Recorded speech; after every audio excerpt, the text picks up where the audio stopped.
살아계신 주님, 살아도 주를 위하여 죽어도 주를 위하여 주의 영광을 위하여 다름박질하는 우리의 인생길 되게 하시고, 이렇게 모여서 아버지 앞에 예배할 수 있게 하신 은혜를 감사드리며 온 마음과 정성을 다하여 하나님 영광 바라며 나아가는 귀한 시간이 되게 하옵소서. 예배 시작이 오니 마치는 시간까지 주님께서 은혜로이 저희를 인도하여 주시고 참으로 구원의 은혜를 깊이 깨닫는 귀한 시간이 되게 하옵소서. 그렇게 인도하실 줄 굳게 믿사오며 예수님의 이름으로 기도드립니다. 아멘. 시편 찬송 두 곡 하나님께 올려드리겠습니다.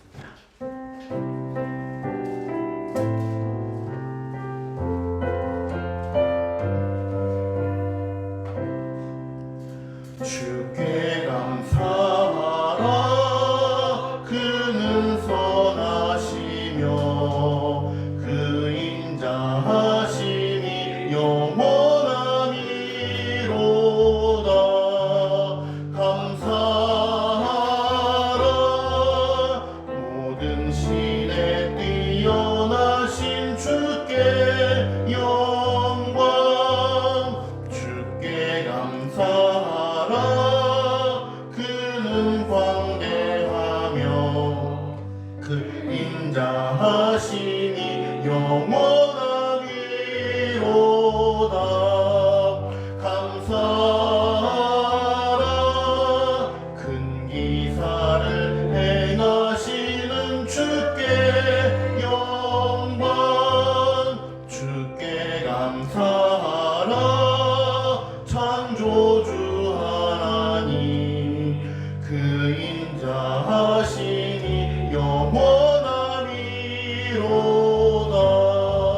감사하라. 땅과 만물 창조하신 주께 영광. 주께 감사하라. 빛들의 아버지 그 인자하심이 영원하미로다. 감사하라. 해와 달과 별들 지으신 우리 왕.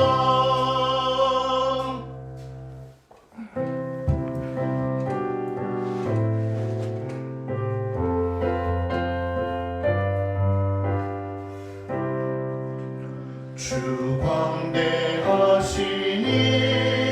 다 찬송하여라.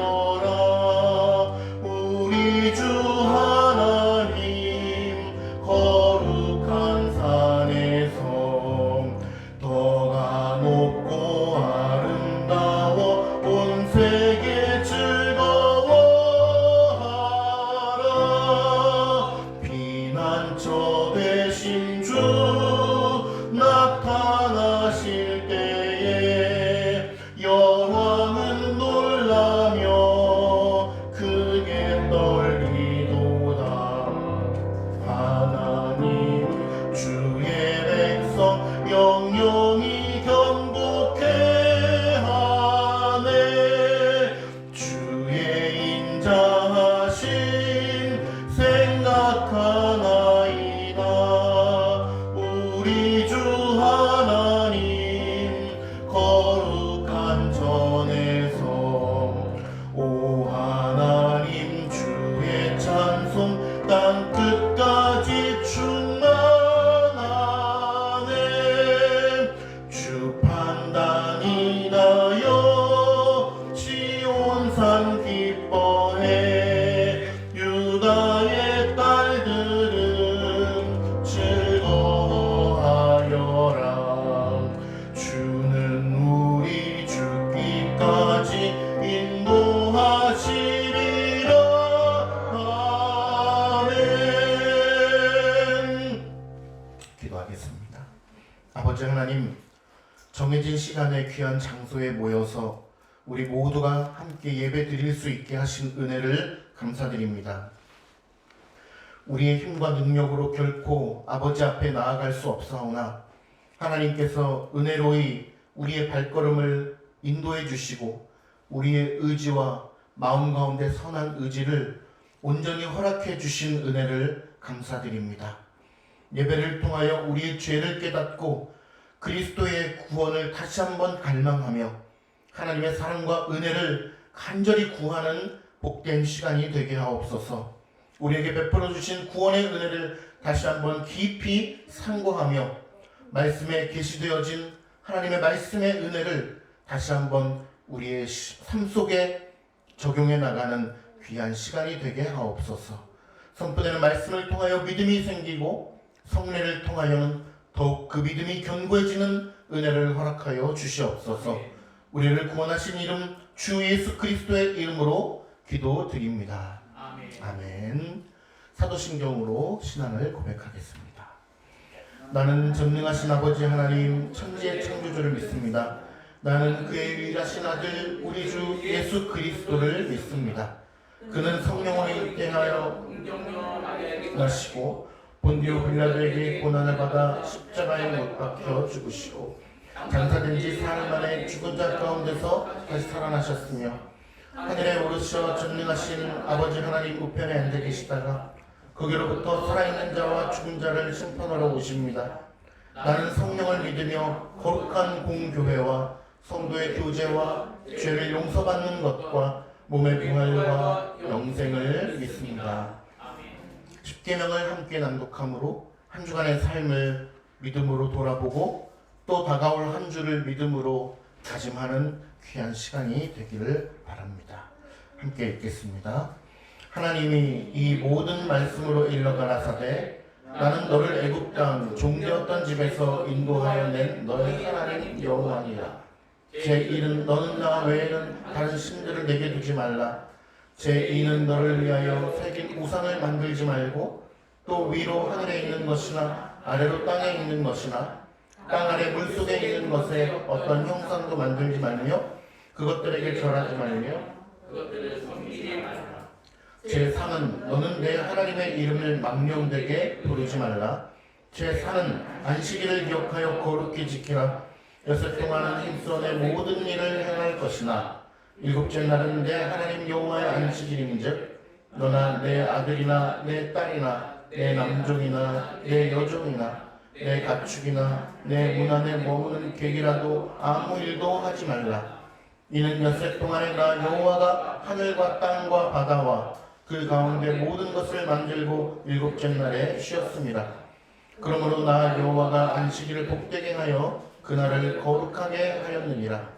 제5는 내 부모를 공경하라. 제6은 살인하지 말지니라. 제7은 간음하지 말지니라. 제8은 도적질하지 말지니라. 제9는 내 이웃에 대하여 거짓 증거하지 말지니라. 제10은 내 이웃의 집을 탐내지 말지니라. 아멘. 참회의 기도 드리겠습니다. 아버지 하나님, 한 주간의 삶을 돌아보며 우리의 삶의 모습과 우리의 내면의 깊은 곳까지의 삶의 모습이 어떠했는지를 하나님 앞에 회개하며 또 정직하게 고백드립니다. 마음을 다하고 목숨을 다하고 뜻을 다하고 힘을 다하여 하나님을 사랑하라. 둘째는 이것이니 내 이웃을 내 자신과 같이 사랑하라.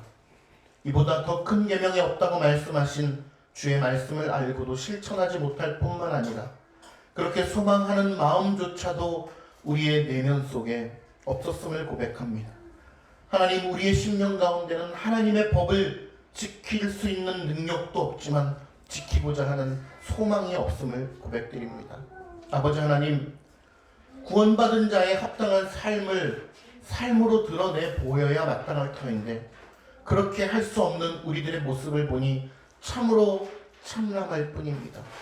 그렇기 때문에 우리의 죄의 모습들을 생각하니 다시 한번 그리스도의 은혜가 기억되며 그리스도의 영광을 배우기를 간절히 소망하나이다. 하나님, 이 시간 우리가 정직하게 우리의 삶의 모습을 고백할 때에 은혜를 베풀어 주시옵소서. 그러한 죄들로부터 돌이켜 주의 말씀 안에 살게 되기를 간절히 소망하오니 주여 우리를 인도하여 주시옵소서. 우리 한 주간의 삶의 모습들을 주님 앞에 정직하게 고백드리며 다 함께 참회의 기도 드리겠습니다. 기도하겠습니다.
그리스도 예수 안에 있는 자에게는 결코 정죄함이 없나니 이는 그리스도 예수 안에 있는 생명의 성령의 법이 죄와 사망의 법에서 너를 해방하였습니다.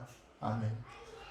2000년 전에 그 대속의 죽음으로 인하여 우리의 모든 죄를 사해 주셨으니 우리에게 참된 소망이요 위로요 안심이 됨을 하나님께 감사드립니다.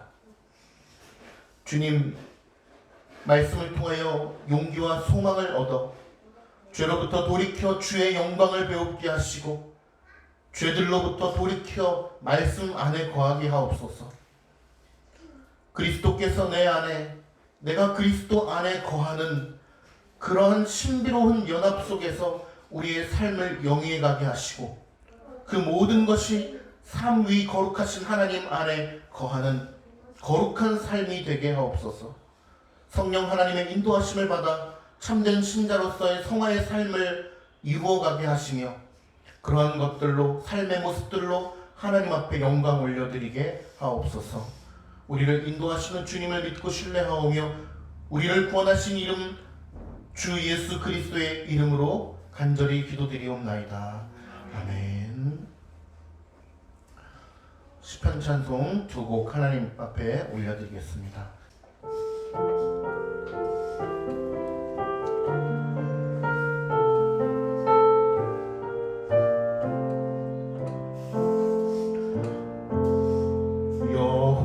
여호와 내 목자시니 부족함 없도다. 푸른 초장 쉴 만한 물가 날 인도하시네. 내 영혼 소생시키며 주 이름 위하여 의의 길로 인도하시는 내 목자 되시네. 주 지팡이와 막대기 나란히 하시니 사망 골짜 날 해치 못해 주 함께 하시네. 내 원수의 목전에서 상을 베푸시고 기름으로 바르셨으니 내 잔이 넘치네. 주 선하심 인자하심 날 따르오리니 내가 정녕 여호와 집에 영원히 거하리. 아멘.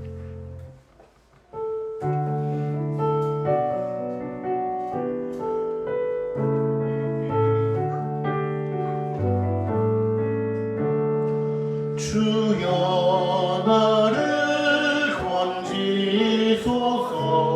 나를 판단하사 내 송사 변호하시며 나를 건지소서. 주는 나의 힘이 되신 하나님이 오늘 나는 어찌 원수인해 슬퍼하나이까. 주의 빛과 그 진리로 나를 인도하사 주의 성상 그 장막에 이르게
출애굽기 20장입니다. 20장 3절 말씀인데요. 우리가 매주 읽고 있는 10계명의 1계명입니다. 3절 한 목소리로 읽어볼까요? 시작. 너는 나 외에는 다른 신들을 내게 두지 말라. 지난주에 읽었던 본문이지만 2절, 3절을 함께 다시 한번 읽어보겠습니다. 시작. 나는 너를 애굽 땅 종되었던 집에서 인도하여 낸 내 하나님 여호와니라. 너는 나 외에는 다른 신들을 내게 두지 말라. 아멘. 조명 기도하겠습니다.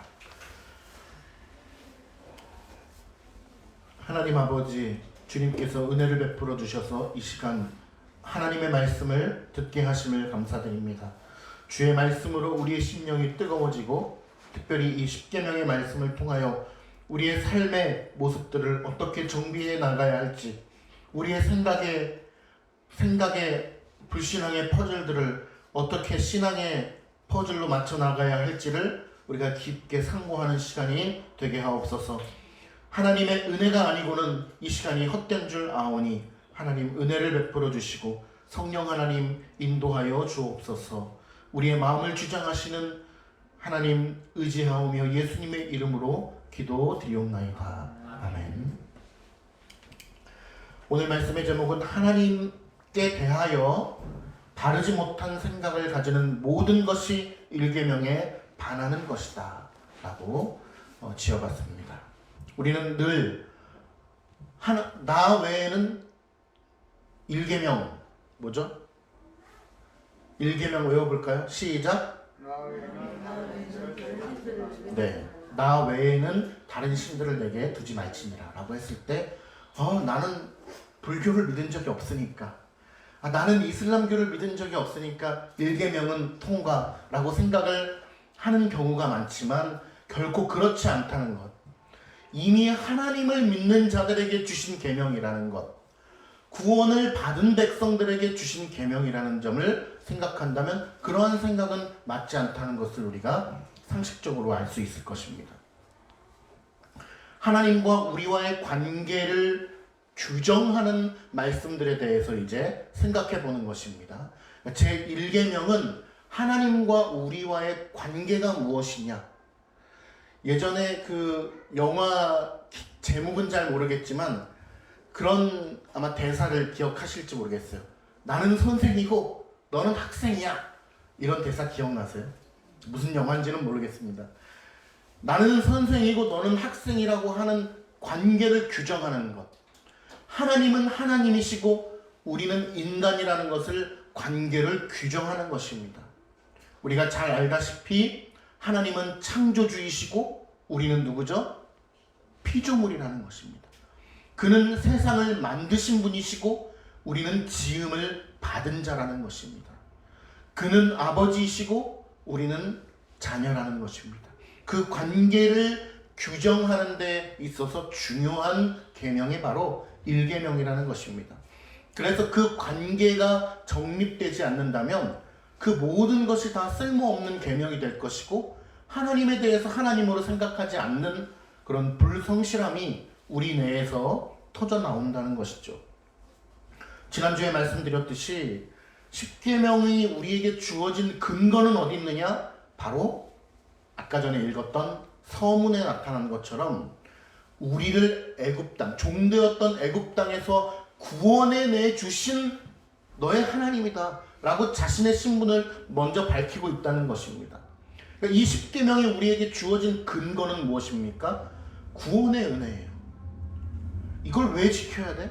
이걸 우리가 왜 매주마다 읽어야 되지? 라고 하는 의심이 들면 안 되는 것이죠. 구원받은 자라면요. 그러니까 우리는 10계명을 매주마다 낭독할 때 그 서문을 읽어 내려갈 때에 정말 웅장함이 있어야 되는 것이죠. 우리를 애굽 땅 종되었던 집에서 건져내 주신 하나님의 은혜를 기억한다면 여기까지만 읽어도 다음 거는 안 읽어도 될 것 같아요 라는 마음이 저는 들더라고요. 서문만 읽고 나면 1계명부터 10계명을 읽지 않아도 그냥 하나님 앞에 귀속된 삶을, 온전히 하나님 앞에 귀속된 영이 되는 삶을 살기를 간절히 바라는 심령이 탑재되는 것이죠. 그러므로 구원의 은혜 아래 귀속되지 않는다면 이 모든 십계명은 다 쓸모없는 것이 된다. 그러니까 구원의 은혜를 맛보지 못한 사람일수록, 좀 더 쉬운 표현을 하면 믿음이 연약한 분들일수록 매주마다 읽는 십계명의 무의미함을 느끼겠죠. 야, 저 똑같은 거를 저렇게 매주 읽어야 한다니 라는 생각이 들 것입니다. 그러나 참 구원의 은혜를 깊이 깨달은 분일수록 매주마다 읽어도 새롭고 매주마다 읽어도 그것이 너무나 웅장하고 하나님의 말씀으로 우리의 심령 가운데 새겨지게 되는 것이죠. 지난주에 제가 구원의 은혜를 잊지 않게 하소서라고 하는 기도 제목으로 늘 기도한다고 말씀드리면서, 우리 아이들을 위해서 기도할 때 다른 이 세상의 모든 지식들을 다 잊는다 할지라도 구원의 은혜만큼은 잊지 않게 해주십시오 라고 기도하는 저의 심령을 말씀드린 적이 있습니다.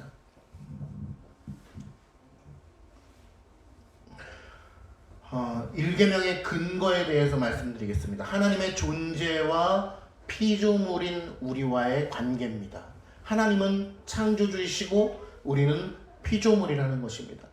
그것이 근거되지 않는다면은 우리는 이 십계명의 의미를 알 수 없기 때문입니다. 예를 들어서 혹자들이 잘못 생각해가지고 이 일계명을 우리가 이해하는 데 있어서, 야, 이 세상에 많은 신들이 있지만 그 신들 가운데 하나님만을 섬겨야 되는구나. 그러니까 1번부터 5번까지 있는데 1번만 섬겨야 되는구나 라고 하는 그런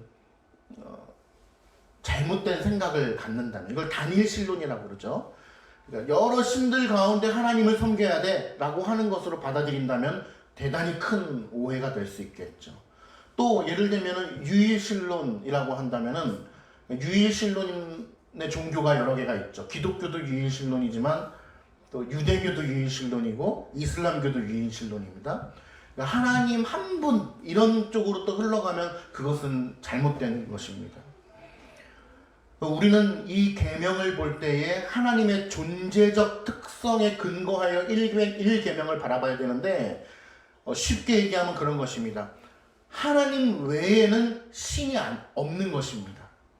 세상에 신이나 주로 불리는 많은 종교들이 있지만 하나님 외에는 절대로 신이 없다는 사실을 우리가 인정하고 고백해야 되는 것이죠. 바울이 고린도전서 8장 5, 6절에 보면 이렇게 고백했습니다. 비록 하늘이나 땅에 많은 신이라 칭하는 자가 있어 많은 신과 많은 주가 있으나, 그러나 우리에게는 한 하나님 곧 아버지가 계시니라 라고 사도 바울이 이야기하고 있습니다. 세상에 신이라고 불리는 존재들은 많으나 진짜 신은 한 분 하나님밖에 계시지 않다라는 것입니다. 그것이 바로 하나님의 존재적 특성입니다. 그 존재적 특성이 우리가 인정되지 아니한다면 일계명이 우리에게 강력하게 와닿지 않는 것이죠. 이따가 존재적 특성에 대해서 말씀드리겠지만, 이 존재적 특성이라는 것은 무엇입니까? 사물이 고유하게 그에게 입혀져 있는 어떤 특성과 목적을 이야기하는 것이죠. 쉽게 예를 들어서 동물 안에 사자와 조련사가 있잖아요. 우리 안에 사자가 들어있어요. 그런데 사자가 갑자기 우리를 뛰쳐나와가지고 조련사야, 너가 우리 안으로 들어가라. 내가 밖에서 너를 조련할 테니 너가 이 우리 안으로 들어가거라 라고 얘기한다면 안 되는 거잖아요. 하늘과 바다가 갑자기 뒤바뀌면 안 되잖아요. 왜냐하면 그것들이 창조된 고유의 목적이 있기 때문인 것입니다. 부모와 자식이 갑자기 바뀌면 안 되잖아요. 자식이 갑자기 내가 오늘부터 부모하겠습니다. 포스트 모더니즘 사회니까 그럴 수 있는 것 아닙니까? 라고 하면서 내가 오늘부터 부모님을 가르치겠습니다 라고 하면 안 되는 거잖아요. 왜냐하면 하나님께서 부모와 자식의 고유한 권한을 가지고 또 책임을 가지고 우리를 지으셨기 때문인 것입니다. 얼마 전에 군대 내에 동성 간 성교에 대해서 무죄 판결이 났습니다. 서로 합의하에 한 것은 성관계는 무죄 이렇게 났습니다. 그것은 절대적으로 안 되는 것입니다. 왜냐하면 하나님께서 창조하신 고유의 목적과 방향성이 있기 때문에 그런 것입니다. 남녀가 서로 바뀌면 안 되는 거잖아요. 근데 요즘엔 어떻습니까? 남자일지라도 남자의 성식기를 가지고 있다 할지라도 나는 스스로가 내가 여자라고 생각해라고 한다면 법적으로 여자로 인정을 해주려고 하는 움직임이 강하게 일어나고 있죠. 안 되는 것입니다. 최소한 윤리적으로도 문제가 있는 것이지만 하나님을 믿는 사람이라면 더더욱 이것을 목숨을 걸고 반대해야 되는 것이죠. 왜? 하나님의 창조의 질서에 맞지 않고 존재적 특성에 맞지 않기 때문입니다. 갑자기 뭐 너무 극단적인 예지만 선풍기가 와가지고 이재신 목사 너 비켜 내가 설교할 거야 이러면 안 되는 거잖아요. 존재적 특성이 맞진 않는 것입니다. 창조의 질서에 맞지 않는 거예요. 사람이 이 선풍기를 지은 목적은 무엇입니까? 돌아가서 바람을 쐬게끔 하는 것이 이 존재의 목적인 것이죠. 사람의 목적도 마찬가지인 것입니다. 그래서 웨스트민스터 소요리 문답 1문답을 늘 여러분들에게 강조하고 매주일 설교마다 그것을 여러분들에게 반복하는 것입니다. 인간의 최고 목적은 무엇인가? 하나님의 이름을 영화롭게 하고 그분의 이름을 영원토록 즐거워하는 것이다. 이것이 바로 존재적 특성입니다. 이 땅의 피조물 모두에게 존재적 특성이 있는데 그 피조물들을 지으신 하나님의 존재적 특성에 대해서 우리가 제일 먼저 생각해야 되는 것입니다.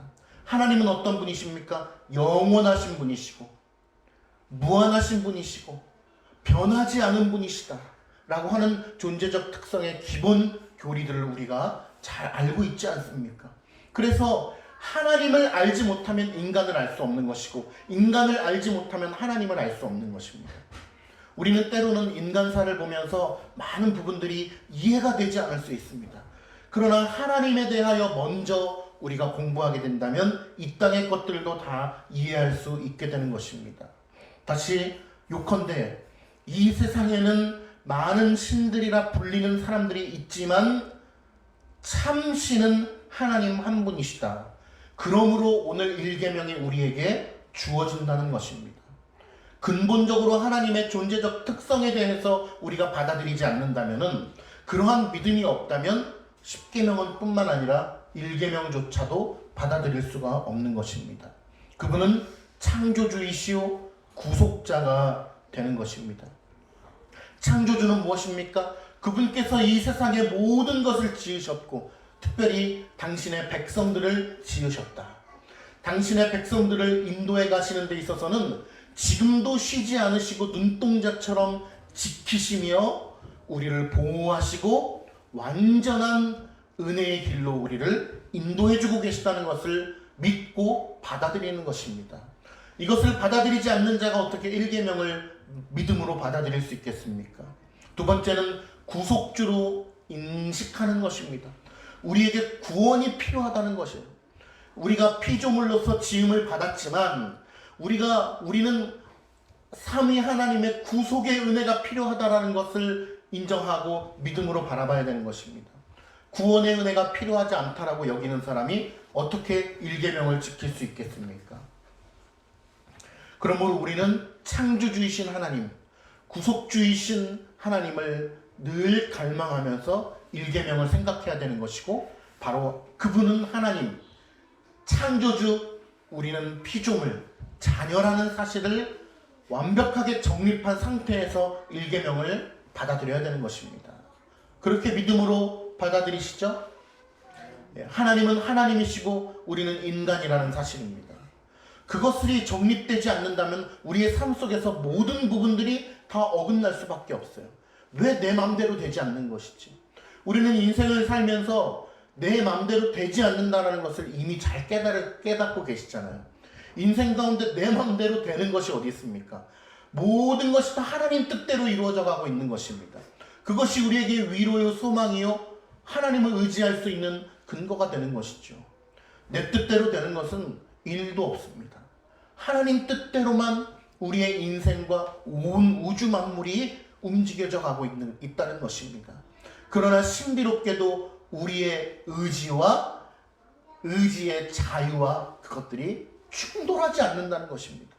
하나님의 완전하신 계획과 예정과 섭리와 우리의 의지가 충돌하지 않는 완벽한 신비로운 연합 속에서 하나님의 뜻대로 우리의 삶을 인도해 가주고 계시다는 것입니다. 나 외에는 다른 신을 내게 있게 말지니라 라고 말씀하실 때는 나 외에는 이라고 하는 단어가 굉장히 중요합니다. 내 앞에, 이 나 외에는 이라는 말은 더 엄밀히 따지면 내 눈 앞에 다른 신들을 있게 말지니라 라고 하는 것입니다. 이 뜻을 좀 살펴보기를 원하는데요. 이게 굉장히 중요한 의미입니다. 이 부분을 이해하지 못하면 여러분 일계명을 이해할 수가 없기 때문인데 잘 들어주시길 바랍니다. 물 한 잔 마시고요.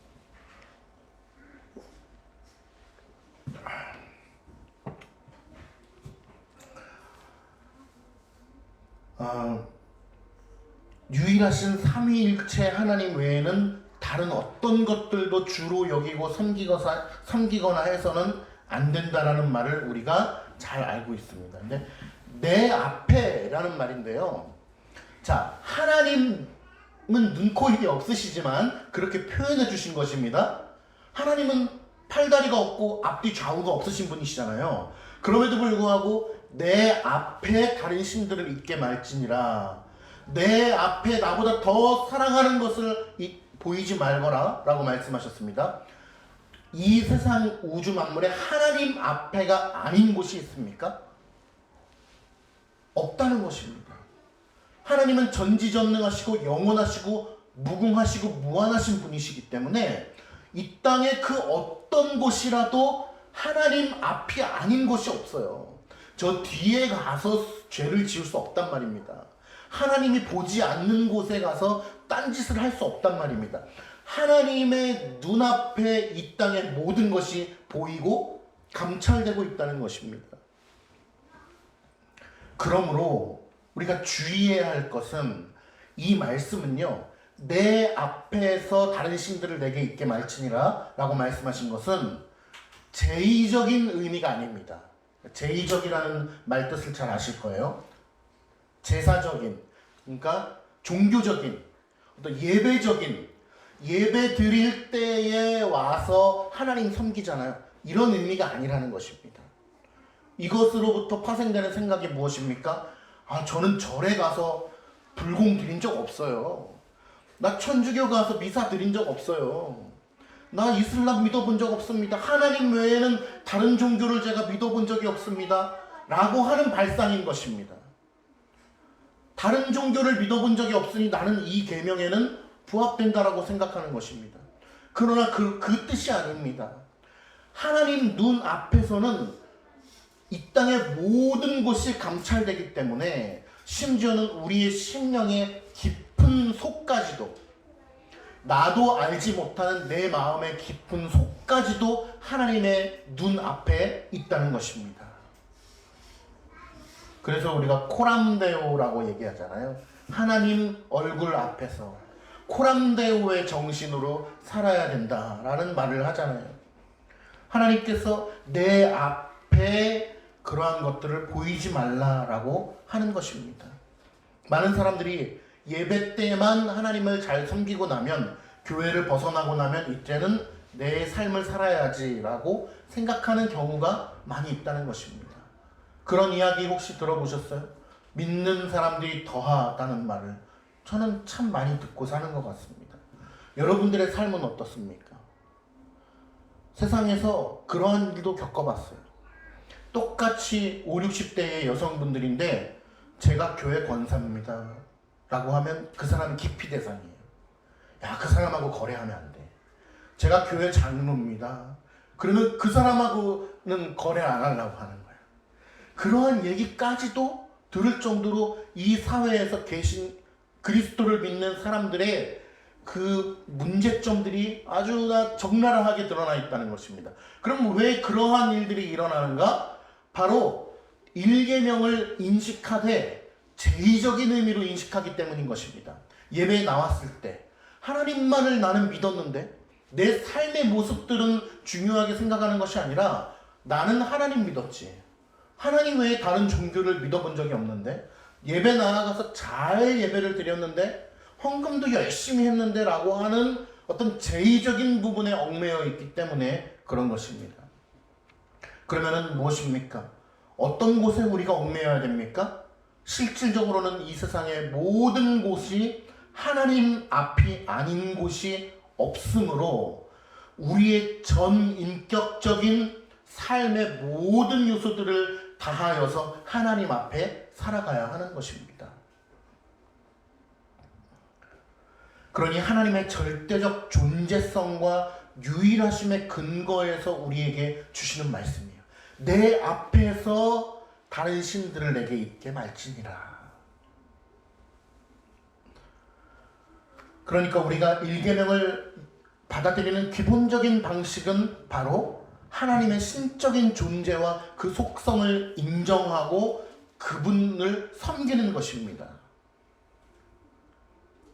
다른 신을 내가 섬긴 적이 없다라고 얘기하는 것이 아니라 하나님의 말씀에 반하는 그 모든 것들이 다 일계명을 어기는 것이라는 것입니다. 오늘 제목에도 잘 나와 있지만 하나님께 대하여 바르지 못한 생각을 가지는 것조차 하나님 앞에 일계명을 어기는 것이라는 것입니다. 그러니까 누차 강조하지만 1차적으로는 이 10계명이 우리에게 외적인 요소의 법이 되어지지만 하나님 눈 앞에서는 그 어떤 것도 피할 길이 없기 때문에 우리의 심령 깊은 곳까지도 그 하나님의 법의 대상이 된다는 것입니다. 더군다나 10계명을 잘 설명해준 산상수훈의 말씀을 통해서 우리는 잘 알 수 있는 것이죠. 형제를 미워하는 자마다 살인하는 자라고 말합니다. 칼빈은 이렇게 일계명을 이야기하면서 하나님께만 속하여야 된다. 하나님께만 속하여야 된다라는 것을 말하면서 하나님께 영예를 돌려드린다. 감사를 돌려드린다. 하나님께 신뢰를 드린다. 경배를 드린다라고 하는 표현을 쓰는데 그 표현들의 중점적인 포인트는 뭐냐면 오직 하나님께만 경배드리고 오직 하나님께만 영광을 올려드린다라고 하는 그런 표현들이 녹아져 있는 것입니다. 오직 하나님 앞에 속하여 있다. 저희가 헌금 기도할 때 그런 표현을 자주 쓰잖아요. 우리의 재물과 관계와 가정과 직장과 가정 그 모든 것이 다 누구에게 속해 있다고요? 하나님께 속해 있다는 것입니다. 심지어는 우리의 영혼마저도 우리의 영혼까지도 하나님 앞에 속하여 있다는 것을 우리가 잘 알아야 되는 것입니다. 그것을 인식하지 못한다면 우리의 신앙은 엇나갈 신앙이 될 수 있기 때문에 그렇습니다. 우리 웨스트민스터 소요리 문답 46, 47 문답을 함께 읽어보겠습니다. 자, 제가 문제를 읽어볼게요. 제1계명에 명하는 것이 무엇인가? 답 함께 시작. 제1계명이 우리에게 명하는 것은 하나님은 유일한 참신이 되심과 우리 하나님이 되심을 알고 승인하여 그대로 그에게 경배하여 영화롭게 하라는 것이다. 하나님은 유일한 참신이 된다는 것을 먼저 받아들여야 되고 우리의 하나님이 되심을 알고 받아들여서 그분에게만 경배하고 영화롭게 하는 것이다. 다음요. 47문. 자, 제1계명에 금하는 것이 무엇이냐? 함께 읽어보겠습니다. 시작. 제1계명에 금하는 것은 참신을 하나님으로 알지 아니하거나 우리의 하나님으로 경배하지 않고 영화롭게도 하지 아니하는 것과 그에게만 드리기에 합당한 경배와 영화를 다른 이에게 드리는 것이다 라고 하는 것입니다. 여러분 여기서 오해하지 말아요. 나는 부처님에게 드린 적이 없는데 나는 이런 경배와 영광을 나는 다른 종교에 드린 적이 없으니까 나는 패스라고 생각하시는 순간 바로 1계명을 어기는 것입니다. 어기는 첫걸음에 서 있는 것입니다. 그러니까 이 의미를 잘 알아야 되는 것입니다. 전체 성경의 빛에 비추어 보았을 때 우리는 이 계명에 함의되어 있는 의미까지도 포함을 해야 됩니다. 자, 전체 성경이라고 하는 것은 굉장히 중요한 포인트인데요. 지난주에도 말씀드렸지만 우리 교회 소개에도 나와 있지만 전체 성경의 빛에 비추어 봤을 때 1계명은 저는 불교를 간 적이 없어요 라고 하는 의미에서 그치면은 큰일 난다는 것입니다. 다시 한번 말씀드리지만 이것은 믿지 않는 사람들에게 주신 계명이 아니라 이미 하나님을 믿고 있는 자에게 주신 계명이기 때문입니다. 예를 들어서 1계명을 믿고 받아들이지만 신적인 존재는 전혀 없다라고 생각하는 무신론이나, 여러분 깜짝 놀라실 수도 있지만 기독교 안에도 무신론자들이 있어요. 기독교회 안에도 무신론자들이 있습니다. 또 신이 있는지 없는지 모르겠다라고 생각하는 불가지론을 주장하는 것들도 다 이 1계명을 어기는 것입니다. 하나님의 관점에서는 분명히 하나님을 부인하는 것이 되기 때문입니다. 예를 들면 이러한 트릭을 쓰는 사람들이 있는데, 저는 하나님을 인정합니다. 하나님 계시죠? 하나님은 전능하신 하나님이십니다. 그런데 하나님의 속성들을 인정하지 않는 사람들이 있어요. 예를 들면 하나님은 우리를 지으신 창조주이시오, 우리는 피조물 맞습니다. 인정합니다. 예수 그리스도를 통하여서 우리의 죄값을 사하여 주시고 우리를 구원해 주셨습니다. 그런데 우리의 삶은 우리가 영위해 나가는 것이죠 라고 하는 것입니다.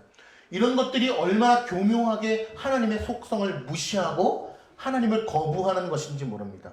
하나님은 완전하시고 창조주이시고 우리를 구속해 주신 구속자이심에도 불구하고 우리의 삶은 우리가 알아서 살아가야지 그것까지 신경 써주시지는 않으신다는 것입니다 라고 주장하는 것이 하나님의 속성을 거부하는 것입니다. 대표적인 것이 신인 협력설 같은 거잖아요. 하나님께서 우리에게 구원의 은혜를 베풀어 주셨지만 우리도 열심을 다하여 예수님을 믿어야 구원이 이루어지는 것이지 하나님이 어떻게 억지로 우리를 끌고 갑니까? 라고 반문하는 것입니다. 그러한 것이 하나님의 전능성을 완전히 산산조각 내버리는 교리들 아닙니까? 하나님의 전지성을 산산조각 내버리는 인본주의의 끝판왕들의 교리들인 것입니다. 그러니 우리는 늘 전체 성경의 빛에 비추어 보아 이 계명들을 받아들이는 것이 중요하고, 또한 하나님께 대하여 바르지 못한, 오늘 제목처럼 바르지 못한 생각을 가지는 모든 것이 다 1계명에 반하는 것이라는 것입니다. 우리는 그런 질문을 가져요. 목사님, 교리를 좀 잘못 알고 있더라도 구원 받습니까? 구원 받으면 된 거 아닙니까? 라고 하는 질문을 갖지만 그러한 질문은 상당히 잘못된 질문이라는 것을 수차 말씀드린 적이 있습니다. 구원받은 자는 오늘 말씀에도 나오지만 늘 하나님에 대하여 바르게 알기를 힘쓰고 노력하고 갈망한다는 것입니다. 내가 하나님에 대하여 오해하고 있거나 하나님에 대하여 잘못 알고 있다는 사실을 견디질 못해요. 너무나 힘들어합니다. 괴로워합니다. 그러나 하나님을 사랑하는 자는, 그 구원의 은혜를 입은 자는 늘 하나님을 바르게 알기를 간절히 소망한다는 것이죠. 삼위일체에 대해서, 구속사의 은혜에 대해서, 그리스도의 신성과 인성에 대하여, 십자가 신학에 대하여 올바르게 알기를 간절히 소망하는 마음으로 늘 그것에 관심이 있는 것이죠. 하나님께 대하여 바르지 못한 생각을 가지는 것은 다 1계명에 반하는 것이다. 이렇게 생각하는 사람들도 있습니다. 하나님은 없다라고 생각하는 사람도 있고, 뭐 이건 말할 것도 없죠. 때로는 하나님은 의로운 판단자가 아니다. 어떻게 전쟁이 일어나고 살인이 일어나고 그러느냐. 하나님은 일단 이 세상을 내버려 두고 계신 것이다 라고 이야기하는 사람도 있습니다. 혹은 사람에게 관심이 없다. 당신이 어떤 일을 할지, 어떤 일을 사업을 하게 될지 그것은 내가 알아서 내 인생을 개척해 나가는 것이지, 하나님은 창조해 놓고 나서는 그냥 우리에게 자유롭게 맡겨주셨다라고 하는 생각입니다. 혹은 물리적인 법칙 밖에서는 아무것도 할 수 없다. 지구가 도는 것으로 세팅되어 있기 때문에 그 물리적인 법칙 아래서만 하나님이 하실 수 있는 거지 그것을 벗어나실 수는 없다라고 생각하는, 하나님의 전능성을 완전히 깨트려 부셔버리는 것입니다.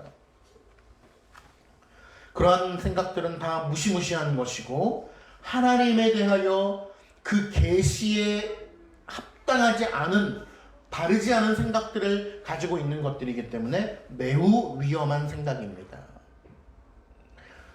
우리는 매우 위험한 생각이라고 할 때 다시 한번 그런 질문을 던지죠.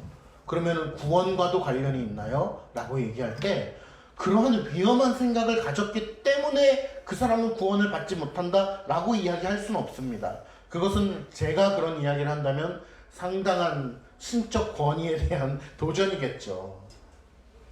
그러나 참 구원의 은혜를 입은 자들은 늘 바르고 올바른 참된 지식을 향하여 나아가는 것을 기뻐한다는 사실을 우리가 늘 생각해야 될 것입니다. 나 자신을 너무나 중요시 여겨가지고 마치 종교 생활을 열심히 하고 기도도 새벽부터 밤까지 열심히 하지만 하나님, 나의 필요를, 내 삶을, 내가 주권자가 되어가지고 나의 모든 것을 하나님 앞에 늘 아뢰는 삶이 되어진다면 그 역시도 일계명에 위배되는 것입니다. 하나님보다 나 자신을 너무나 사랑하는 것이 되기 때문입니다. 예수님께서 이렇게 말씀하셨습니다. 내게 오는 자가 자기 부모와 처자와 형제와 자매와 자기 목숨까지 미워하지 아니하면 능히 나의 제자가 되지 못한다고 말씀하셨습니다. 하나님보다 그 어떤 것을 더 사랑한다면 예수의 제자가 될 수 없습니다. 예수의 제자가 될 수 없다는 것은 무슨 말씀이신지 잘 우리 모든 성도님들이 새겨 들을 수 있다고 믿습니다. 하나님 앞에서 제1계명을 범하는 것은 결코 하나님 앞에 나아갈 수 없다는 사실을 우리가 알아야 될 것입니다. 이 세상에는 많은 사상들이 있습니다. 예를 들면 정치적으로도 보수주의가 있고 진보주의가 있고 우파가 있고 좌파가 있고 제국주의가 있고 인본주의가 있고 또 민족주의가 있고 가정주의가 있고, 그 주의라고 하는 것은 무엇입니까? 이것만이 유일한 해결책이다, 이것이 최고의 사상이다라고 얘기하는 것들이 보통 주의라는 이름이 붙여집니다. 근데 그러한 것들도 다 하나님 앞에 죄가 된다는 것입니다. 그러므로 여러분, 이 세상의 정치를 바라볼 때도 성경 아래에서 정치를 바라봐야 되고, 문화를 바라보더라도 성경 아래에서 바라봐야 됩니다. 성경이라고 하는 스펙트럼을 통하여 문화를 바라봐야 돼요. 경제 좋습니다. 경제 활동을 통하여 돈을 열심히 벌고 많이 버는 것도 좋습니다. 하나님께서는 절대 돈을 적게 벌어야 된다라고 말씀하신 적이 없어요. 돈을 많이 버는 거 좋습니다. 그러나 하나님의 말씀인 이 계시 아래 경제를 바라보지 않는다면 우리는 돈의 노예가 될 뿐이라는 사실을 명심해야 됩니다. 하나님의 계시인 이 성경을 스펙트럼으로 인하여서 바라보지 않으면 정치의 노예가 되고요, 돈의 노예가 되고, 문화의 노예가 되고, 성의 노예가 되는 것입니다. 우리는 성경을 통하여 이 세상의 모든 사물을 바라봐야 한다는 것을 계시 의존적 사고라고 부릅니다. 하나님의 계시를 의지하여 이 세상의 모든 것을 다 사고해야 된다. 계시 의존적 사고가 아니면은 여러분, 우리는 이 세상의 노예가 될 수 없다는 사실을 잘 깨달아야 되는 것입니다. 하이델베르크 요리문답 95문을 함께 읽어보겠습니다. 우상 숭배란 무엇입니까? 자, 여러분, 1계명 나 외에는 다른 신들을 내게 있게 말지니라, 우상 숭배하지 말라는 뜻이죠. 우상 숭배란 무엇입니까? 답을 함께 읽어볼게요. 시작. 우상 숭배란 자신의 말씀을 통하여 자신을 위하시는 유일하고 참되신 하나님께 있네 하나님과 동등하게 그곳을 신뢰하거나 함부로 숭배하는 일입니다. 하나님 대신에 그것보다 하나님보다 동등하게 혹은 그보다 더 높게 무언가를 만들어내는 것입니다. 참 하나님 외에 그 무엇이라도 우리가 그것을 의지한다면 우상 숭배가 되는 것입니다.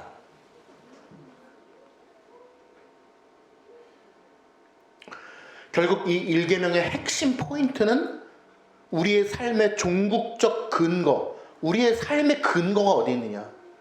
우리는 늘 고민하잖아요. 왜 태어났는가? 우리는 무엇을 위해서 살아가는가?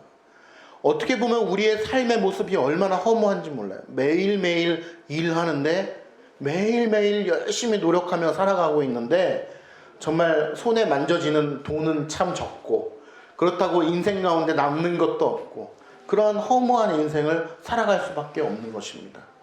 그러므로 우리는 심각하게 물어야 하는 것입니다. 과연 우리는 무엇을 위하여 살고 있는가? 우리의 삶의 이유는 무엇인가? 라는 것에 정립이 되지 않는다면 우리는 허무주의에 빠질 수밖에 없는 것이죠. 우리는 오직 하나님의 힘을 힘입어서 움직이고 기동하고 또 생각하고 하나님의 힘을 힘입어서 존재한단 말입니다. 우리의 존재 자체가 하나님의 은혜가 아니고는 이 땅에 생명체로 태어날 수도 없고 단 1분 1초도 살아갈 수가 없다는 사실을 우리 모두가 다 인정하잖아요.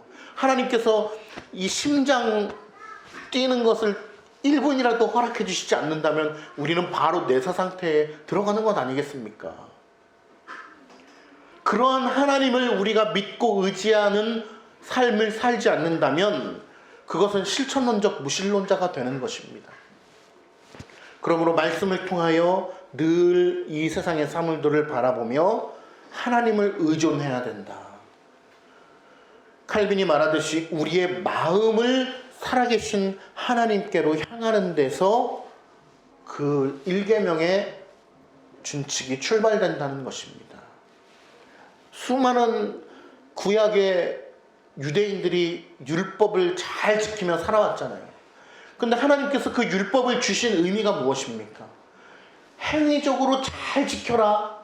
그러면 내가 너희들에게 구원을 줄 것이다 라고 하는 게 의미가 아니잖아요. 그러한 행위들을 통하여서 궁극적으로 원하시는 것이 무엇입니까? 나를 바라봐. 허경영 같네요. 나를 바라봐. 나를 사랑해야지. 너희들의 온 마음을 다하여 나를 바라봐야지. 그것이 하나님의 궁극적인 목적이잖아요. 여러분 1계명을 통하여 무엇을 하실 것입니까? 야, 나는 다른 종교는 안 믿었으니까 1계명 됐어. 이게 아니라니까요. 하나님께서 나를 바라보라고 말씀하고 계신 것입니다. 나만을 바라봐야지. 내가 너를 만들었잖아. 내가 너에게 생명을 부여해 줬잖아. 내가 너의 심장을 지금 뛰게끔 하고 해주고 있잖아. 너의 생명의 근원이 나고 너의 생명의 이유가 나라는 사실을 아직도 모르겠니라고 하면서 1계명을 우리에게 부여해주고 계시다는 사실입니다. 우리는 1계명을 바라보면서 참되신 영광의 하나님의 은혜의 삶을 살아가지 못한다면 우리의 삶은 아무런 의미가 없는 삶이 되는 것입니다. 우리는 과연 어떠한 자세로 1계명을 지켜야 될까? 무엇보다도 하나님이 아니고서는 우리의 인생에 공허함이 가득하다는 것을 느껴야 됩니다. 여러분 그런 신앙생활을 하시면서 그런 걸 다 느껴보셨을 거라고 생각합니다. 하나님이 아니고는 내 인생은 의미가 없습니다.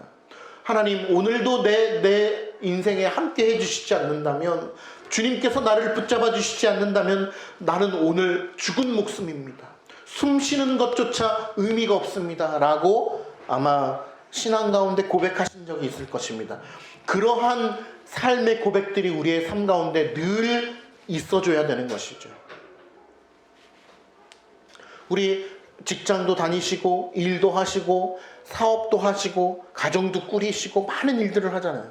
그런데 그 모든 것들 가운데 하나님께서 우리와 함께 해주시지 않는다면, 우리에게 생명을 허락해 주시지 않는다면 무엇이 의미가 있겠습니까? 하나님을 필요로 하지 않는 자에게는 무엇이 의미가 있을까요? 성경에 나오는 모든 인물들이 주 앞에 그렇게 고백을 했고 교회사의 위대한 우리 신앙의 선배들이 그렇게 고백을 했던 것입니다. 말씀 세 구절 한번 읽어볼게요. 다윗이 고백한 것입니다. 시편 73편 시작. 하늘에서 주 외에 누가 내게 있으리요 땅에서는 주밖에 나의 사모할 자가 없나요. 하나님 외에 내가 사모할 자가 없다라고 고백하는 그 절절한 심령이 느껴지시는지 모르겠어요. 42편 시작. 하나님이여 사슴이 시냇물을 찾기에 갈급함같이 내 영혼이 주를 찾기에 갈급하나이다. 여러분 갈증을 느껴보셨잖아요. 우리 목이 심하게 마른 갈증을 느껴보신 적이 다 있으시잖아요. 저는 그런 갈증을 통해서도 이러한 말씀을 통하여 계시 의존적 사고를 하실 수 있기를 바랍니다. 야, 내가 정말 물을 지금 당장 먹지 않으면은 죽을 것 같은 그러한 심령이 주를 바라보는 우리의 믿음의 심령이 되어야 된다는 것입니다. 하나님을 바라보는 그 우리의 심령의 상태가 주여 나와 함께 해주시지 않는다면 이 사슴과 같이 내가 목말라 죽겠나이다 라고 하는 믿음의 심령이 있어야 되는 것이죠. 성경에 고통을 많이 받은 욥이라는 존재를 아실 것입니다.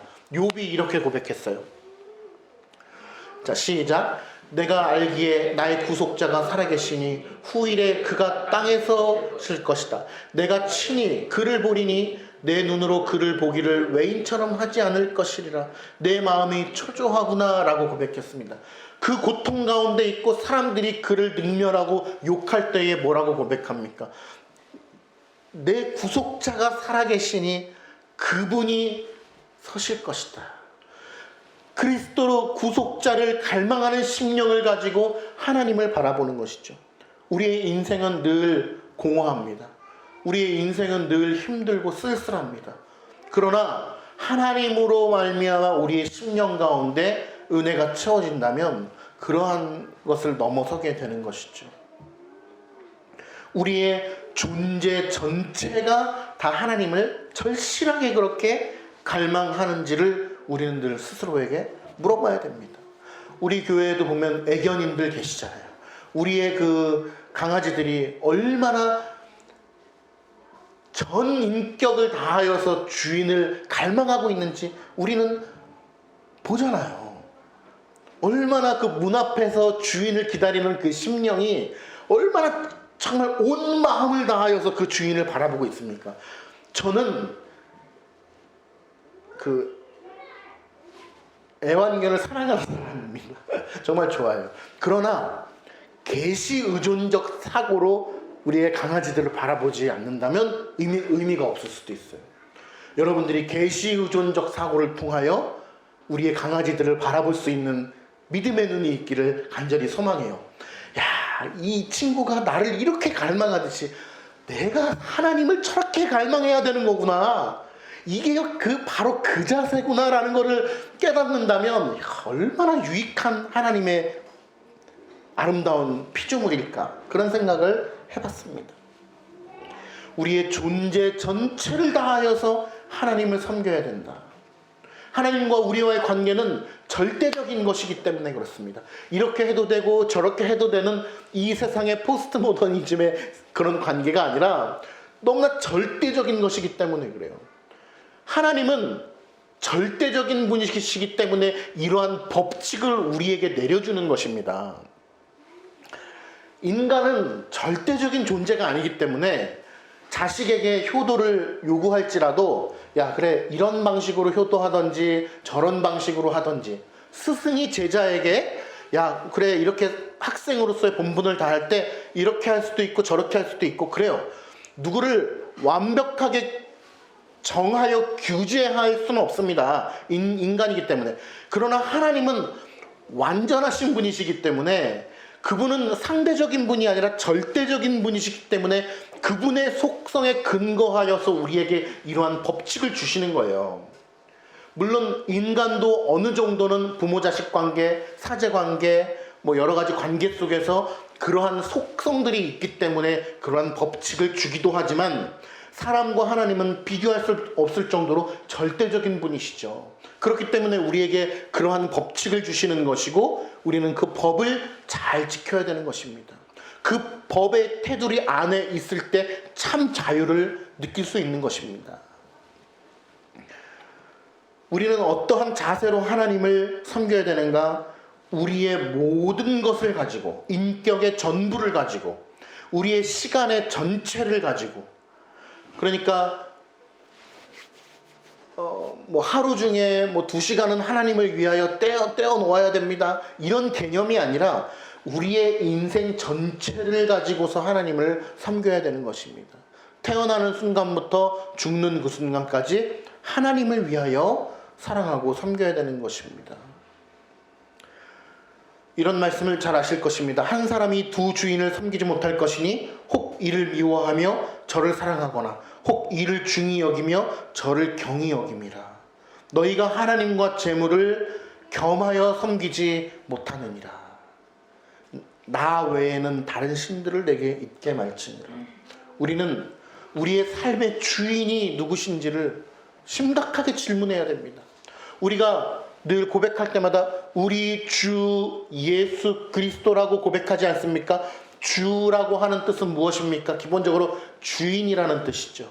나의 삶의 주인, 내 생각의 주인, 내 소유의 주인이 누구시냐, 내 인생의 주인이 누구시냐라는 것을 반문한다면, 우리의 믿음으로 예수님이 나의 주인이십니다라고 고백할 수 있다면 우리의 삶의 모습은 어떻게 변해야 될까? 내 계획과 내 생각조차도 내 것이 아니란 말이에요. 내 자식조차도 내 것이 아니란 말이에요. 그리스도에게 속한 소유물들이라는 것입니다. 그러한 것들을 우리가 믿음으로 고백할 때 참 평안을 누릴 수 있는 것입니다.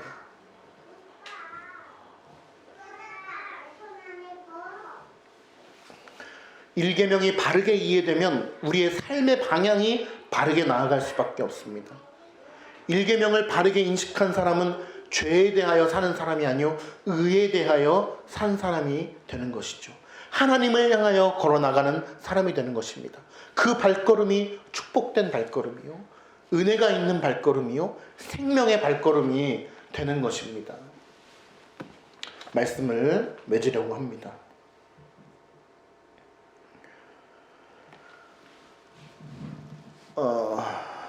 우리가 조금이라도 일계명을 깊게 깨달았다면 이런 고백을 하게 됩니다.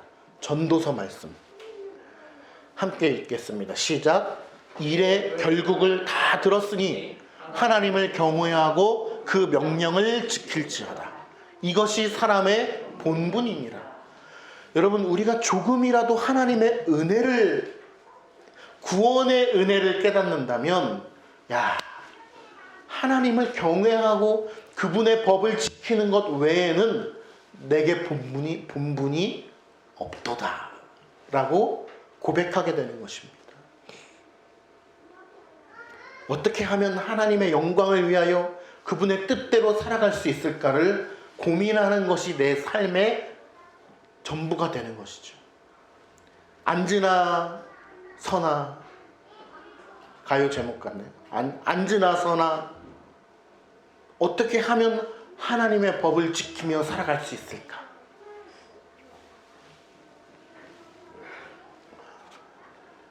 그것이 바로 마땅한 것이고 사람의 인생의 전부라고 생각하는 삶의 모습이 되는 것입니다. 일계명을 지키려고 늘 마음속에 갈망이 있고 그런 것들을 생각하는 것입니다. 하이델베르크 요리문답 94문답이 그것을 잘 요약하고 있습니다. 조금 긴데요. 이것을 읽고 마치도록 하겠습니다. 문, 하나님께서 명령하신 것은 무엇입니까? 답을 함께 읽겠습니다. 시작. 나의 가장 귀중한 구원을 잃어버리기를 원치 않는다며. 자, 첫 번째 문장 중요하죠. 구원을 잃어버리기를 원치 않는다면 다음과 같은 것들을 여러분 유념하셔야 됩니다. 자, 시작. 두 번째부터 시작. 나는 모든 우상숭배와 마술과 미신적인 제사를 피하고 버려야 하며 또한 소위 성자들과 피조물들에게 기도하는 것을 피하고 버려야 합니다. 그 다음, 그리고 유일하신 참 하나님만을 신실하게 인정하고 그분만을 신뢰하며 모든 좋은 것을 얻기 위하여 겸손하고 인내하는 마음으로 그분만을 바라다 보며 나의 온 마음을 가지고 하나님을 사랑하고 두려워하며 존경하는 것입니다. 요약을 하면 무슨 일이든지 하나님의 뜻을 거스르는 일이라면 결단코 행하지 않는 것입니다. 하나님과 바른 관계 속에 있지 않는다면 결코 구원받을 수 없다는 것을 천명하고 있습니다.